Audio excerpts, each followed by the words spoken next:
How to print notes in Evernote. Hi guys, welcome to today's tutorial. In this tutorial, I'll be showing you how you can print notes in Evernote. If you are wondering how notes can be printed on Evernote, just ensure that you watch this video to the end. So the first thing to do is to log in into your Evernote account, just like I have done here. You can log in through a variety of ways. You can log in through the web, or you can log in by installing the software and by logging in directly using the software on your PC. Whichever way, just ensure you log in. And then once you're logged in, the next thing for you to do is to move to the left side of the screen, where you see a list of options such as the new option, the home, shortcuts, notes, tags, notebooks, tags, share with me, etc.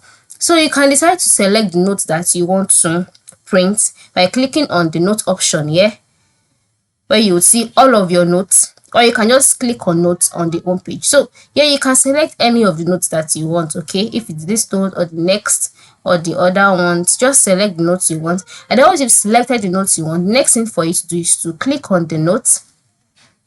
Once you click on the notes will come alive, and then you will see a menu, the top part of the notes here. Okay, and then you move to the right side where you see the more option. All you need to do is to click on it. Once you click on the more option, you will see other options that you can do on your notes. And then you move to the top part of the screen where you see 3 dots. These 3 dots represent the more action button. Click on it, and then a box will be displayed. In the box displayed, underneath notes history, you will see the option print. So click on it, and then you'll be directed to the print page where you would see your preview. And here you can select the destination of the print. You can save as PDF, select the number of pages, the layout. Just play around this the way you want. Click on save. Then once you click on save, your notes will save, and then from there you go to where it's saved and you'll be able to print it out from there. It is that simple. Okay, so this is how you can print out notes on Evernote. Thanks for watching and have a nice day.